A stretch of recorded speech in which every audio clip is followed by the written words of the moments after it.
Anong mensahe ang kailangan marinig ng mga Virgo sa buong buwan ng October 2024? Pwedeng nangyayari na to o mangyayari pa lang.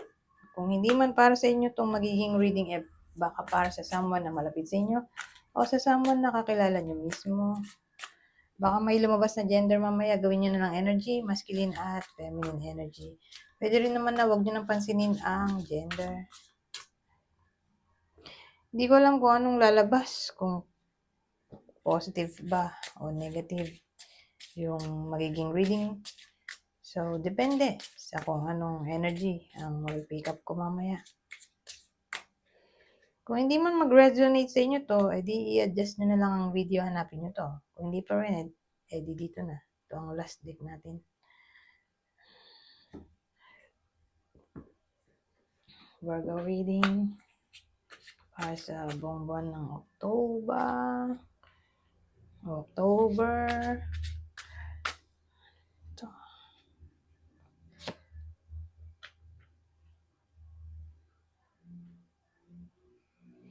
Wala kayong interest na stressin ang sarili nyo sa buong buwan ng October. Na parang hanggat maaari, gusto nyong lumayo sa toxicity o anything na stressful. Ganon. Dahil ang mahalaga sa inyo sa October ay peace of mind. I-reject nyo ang anything na komplikado.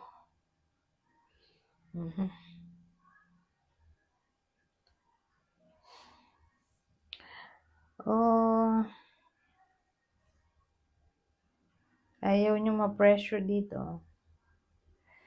Sino ba ang gusto? Pero pag ganito ang case, tatakbuhan ng iba sa inyo. Malaki chance na tatakbo ang iba sa inyo sa problema o responsibility.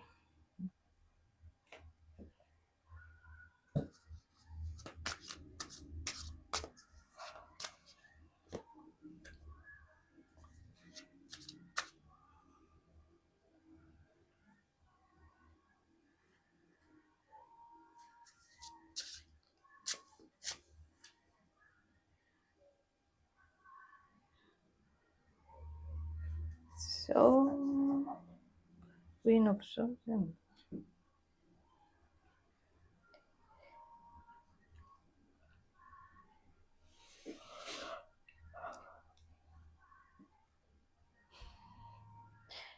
May iba sa inyo nagde-desire na makausap ang ex nila. Parang wish nila to. Ex-wife, ex-girlfriend. Na parang yun, tinatry nila i-manifest kasi yun yung wish nila. Mag-reconnect sila ulit o magkabalikan. Gusto nila ng healing sa someone na, yun nga, babae. O kung di man to taong babae, lalaki, pero wala extrovert. Na yun nga,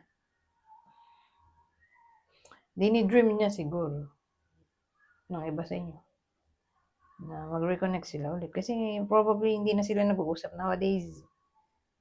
Itong babaeng to. O ng lalaki na extrovert. So again, case to case basis. Pwede kayo mismo to o ito yung person nyo. Pero malaki ang chance na babae yung tinutry i-manifest ng iba sa inyo sa buhay nila. Yun yung wish na bumalik yung babae o lalaking extrovert sa buhay nila. O widow siguro to, pero interesado yung iba sa inyo. Anyways,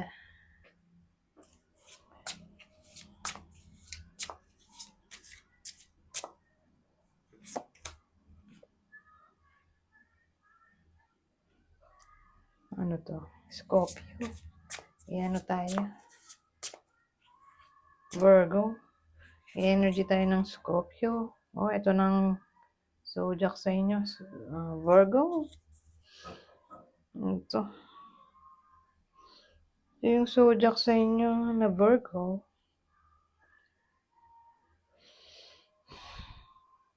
Parang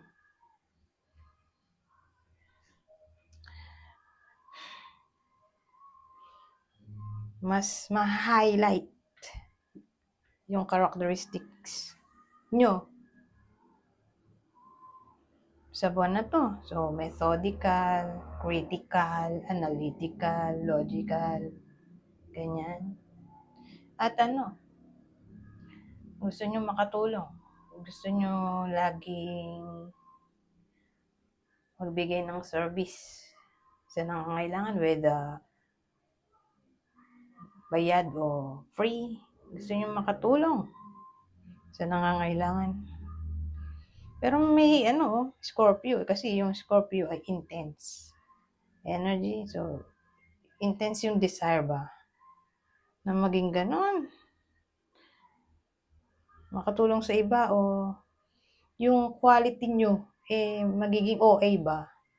Kasi parang dodoble.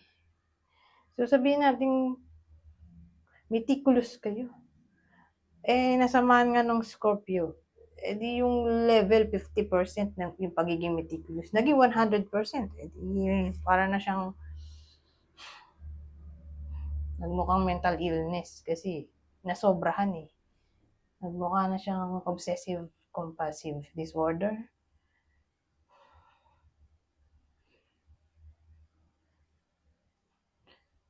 So, parang todo yung energy ng Virgo dito dahil nga ito ay intensity. Saka pag nag-investigate yung iba sa inyo, para ng police o detective, grabe yung pagkadetalyado sa information. Kasi love for mystery itong Scorpio. So, expect na natin na yung iba sa inyo ay yun nga, magkakaroon ng love for mystery, resolve ang mystery, love for occult topics. Tulad nito. Sabihin natin spirituality, divination, astrology, numerology, anything na parang forbidden knowledge o rare knowledge. Ganyan.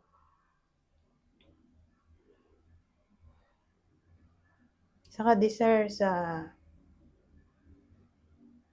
na makuha ang answer. Ayan, ito tong combination lalo na through evidence, hindi to intuition. Kasi nga may Virgo tayo. So ang dating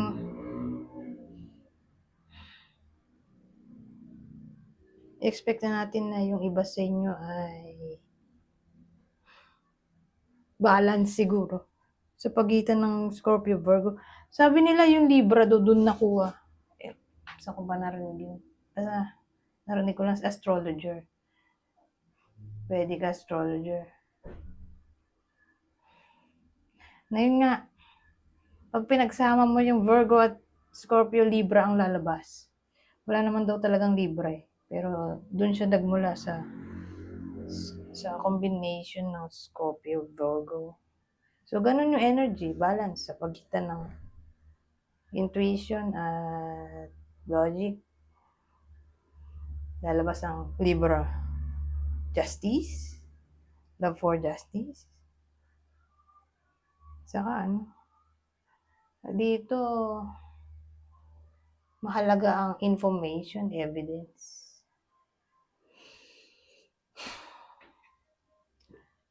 So, ganyan. Gusto nyo siguro makatulong sa iba na hanapin ang sagot sa mga katanungan nila sa isip para matulungan sila makuha ang justice. Kasi service to eh. Gusto nyo magbigay ng service sa iba. So anyways, punta na tayo dito.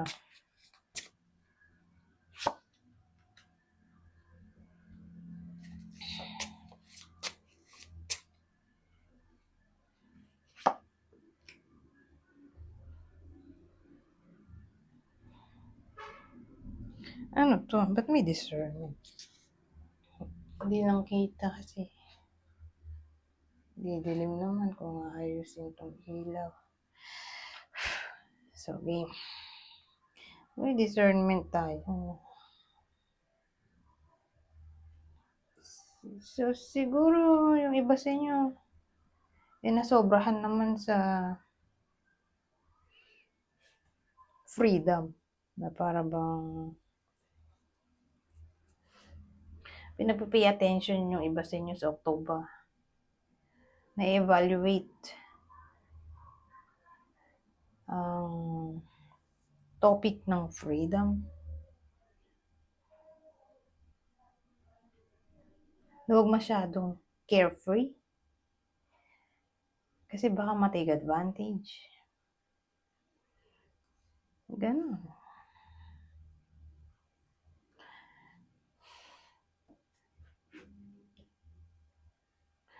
Anyways, hanggang dito na lang. Goodbye for now.